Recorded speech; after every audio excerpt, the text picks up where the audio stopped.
nous nous rendîmes au cœur même du vaisseau, dans la chambre de chauffe.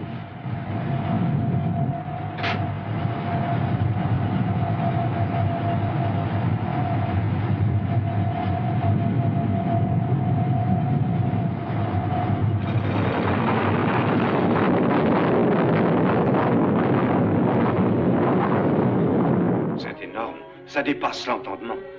Comment un être a-t-il pu concevoir un tel navire et réussir à asservir une telle puissance qui dépasse les rêves des savants les plus hardis? Voyons, c'est un secret à révolutionner le monde. Ou à le détruire. Le film que vous voyez a 70 ans et il est adapté d'un roman qui est sorti un siècle avant, 170 ans. C'est presque une devinette, mais avec l'image, à mon avis, je pense que vous avez trouvé. 20 000 lieues sous les mers, le film est sorti en 1954 et le roman de Jules Verne a été publié en 1869.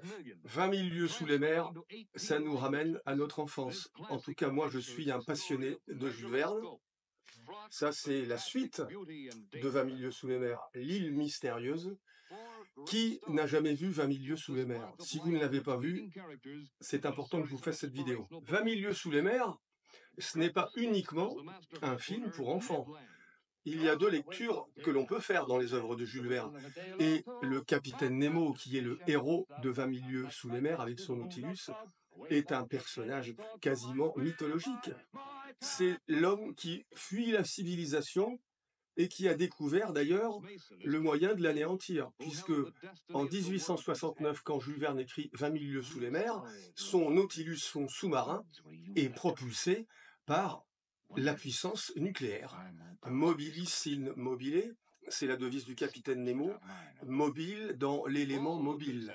Jules Verne prophétise un siècle avant la création de l'énergie atomique. Le capitaine Nemo est quelqu'un qui fuit la société des hommes. Malheureusement, la société des hommes va le rejoindre malgré lui. Et il va trouver sur sa route un scientifique, mais je ne vous en dis pas plus.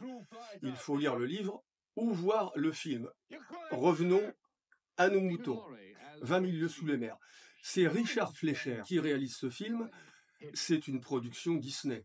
Disney, une grande major américaine qui choisit ses réalisateurs, et elle choisit Richard Fleischer, qui n'est autre que le fils de Max Fleischer. Si vous êtes un passionné de cartoon, vous connaissez Max Fleischer, c'est lui qui a inventé Popeye et Betty Boop.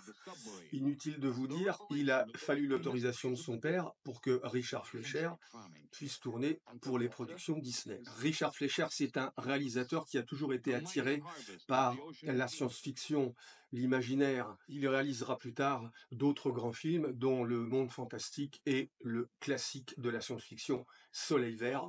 Je reviendrai sur Soleil Vert, bien évidemment. Dans 20 000 lieues sous les mers, bien évidemment, c'est une version Disney de l'œuvre de Jules Verne.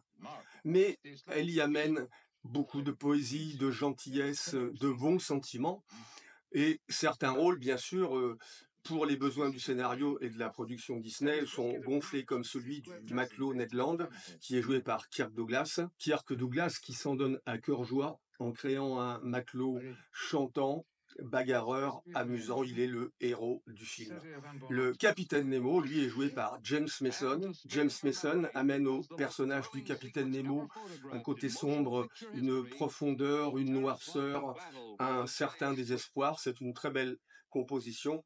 Personnellement, le capitaine Nemo que je préfère au cinéma, c'est celui qu'incarna dans les années 70, en 73 pour être précis, Omar Sharif dans L'île mystérieuse, réalisé par l'oncle de Javier Bardem, Juan Antonio Bardem, qui d'ailleurs sera l'objet d'une série à l'époque sur Antenne 2, et Omar Sharif y était un capitaine Nemo tout à fait convaincant. Dans ce 20 000 lieues sous les mers, on retrouve aussi Peter Lorre. Peter Lorre, c'est quelque chose, c'est un acteur en dehors des clous, un peu comme Robert Le Vigan. Ce sont des acteurs qui sont dans la vie des personnages. Peter Lorre, c'est M. le Maudit, le héros du film de Fritz Lang. J'y reviendrai aussi, ça fait beaucoup de choses. Voilà, si vous n'avez pas vu 20 000 lieues sous les mers, regardez cette version de Disney qui a gardé quand même beaucoup de charme, de fraîcheur. Si vous avez gardé votre âme d'enfant, vous passerez un peu plus d'1 heure et demie à voir des images sublimes qui était filmé en cinémascope. Le cinémascope, à l'époque, n'a que quelques années d'existence et c'était une technique que peu de réalisateurs arrivaient à maîtriser. Voilà, j'espère que je vous ai donné envie de voir ou de revoir ce 20 000 lieues sous les mers, Richard Fleischer, 1954. À mesure que je l'étudiais, je prenais conscience que cet homme étrange était habité par des forces gigantesques. Voyez-vous, à la surface règne la terreur et la faim. Partout il règne aussi l'iniquité et l'injustice.